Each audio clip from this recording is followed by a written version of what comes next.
देखिए आज टीएल बैठक में सभी विभागों के अधिकारियों को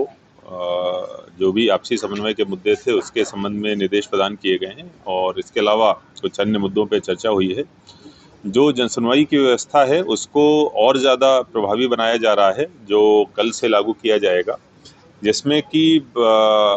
जो एक सेंट्रलाइज सुनवाई थी उसकी जगह पर सबसे पहले जिस अधिकारी को वो शिकायत मार्क होगी,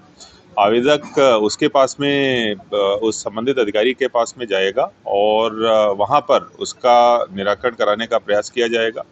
इसमें हम लोग कोशिश करेंगे कि मौके पर ही निराकरण हो, जिसमें कि अगर कहीं पर किसी को फ़ोन लगाना है या संबंधित को बुलाकर निर्देशित करना है तो वो भी कार्रवाई वहीं पर साथ में हो जाए और अगर वो संतुष्ट नहीं है तो फिर उसके बाद में वो कलेक्टर के पास आके अपनी बात रख सकता है। इस पूरी प्रक्रिया में किसी तरीके से किसी भी आवेदक को इंतज़ार ना करना पड़े, किसी अधिकारी से मिलने के लिए किसी प्रकार की पर्ची वगैरह ना ली जाए, ये भी सभी को निर्देश दिए गए हैं कि जनसुनवाई में जिस किसी भी अधिकारी के पास में काम है वो आवेदक फ्रीली आ जा सके जनसुनवाई के समय, ये सुनिश्चित किया जाएगा। इसके साथ साथ पहले जो जनसुनवाई होती थी उसमें आवेदन तो लिए जाते थे, लेकिन उन आवेदनों पे क्या कार्रवाई हुई है इस संबंध में कोई हमारे पास मैकेनिज्म नहीं थी उनकी मॉनिटरिंग की। वो मॉनिटरिंग की मैकेनिज्म भी हम लोग डेवलप कर रहे हैं। हर टीएल बैठक में ये भी समीक्षा करी जाएगी कि जनसुनवाई के कितने आवेदन संबंधित अधिकारियों को, विभागों को प्राप्त हुए हैं और उनमें से कितने आवेदनों का निराकरण हो गया है,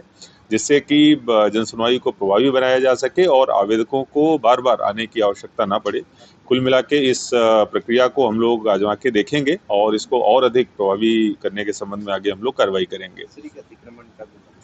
जी हाँ, 2-3 और जो टीएल में जो मुद्दे वो किए गए हैं, डिस्कस किए गए हैं, उसमें अतिक्रमण खास तौर पर जो नदी और नालों और तालाबों पे हमारा सीमांकन लगभग कंप्लीट हो गया है। उसके संबंध में नोटिस जारी करके अतिक्रमण हटाने की कार्रवाई करी जाएगी। इसके साथ-साथ फायर सेफ्टी से संबंधित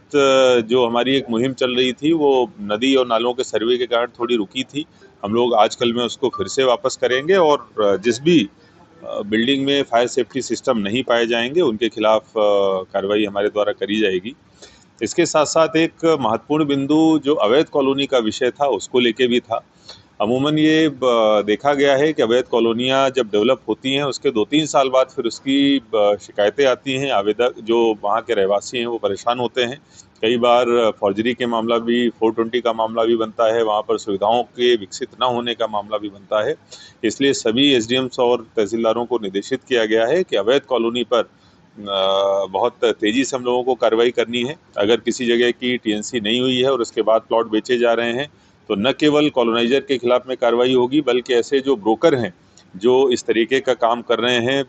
जगह जगह पर अवैध ढंग से, उनके खिलाफ भी हम लोग कार्रवाई करेंगे। छोटे छोटे टुकड़ों में जो बिकने वाली चीज़ें हैं उन पे भी हम लोगों को लगाम लगाने की आवश्यकता है, जिससे कि भविष्य में जो आम जनता है वो परेशान ना हो। इसके साथ साथ एक अन्य बिंदु ये भी है कि ट्रैफिक में खास तौर पर नगर निगम और ट्रैफिक पुलिस की तरफ से जो कार्रवाई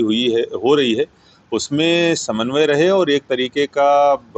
एक हम लोगों का लाइन तय रहे। इसके लिए प्रत्येक दिन एक एसडीएम की ड्यूटी हमारे द्वारा लगाई जा रही है, जिनका कार्य होगा कि नगर निगम और ट्रैफिक के मध्य में समन्वय स्थापित करेंगे और ख़ास तौर पर फुटपाथ पे जो अतिक्रमण रहते हैं और वो भी जो अस्थायी नेचर के हैं, जिसमें कई सारे दुकानदार जो जिनकी दुकान में सामान रहता है इसके साथ साथ फुटपाथ पे भी सामान रख देते हैं। कई जगहों पर फुटपाथ पे बोर्ड्स वगैरह लगा दिए जाते हैं या अन्य कई तरीके से अतिक्रमण कर लिया जाता है, तो इनके द्वारा कोऑर्डिनेट करते हुए इस तरीके से कार्रवाई करी जाए कि एक बार अतिक्रमण हट भी जाए और दोबारा अतिक्रमण ना हो, इस दिशा में भी प्रयास किए जाने की आवश्यकता है, जिस पर हम लोग काम करें।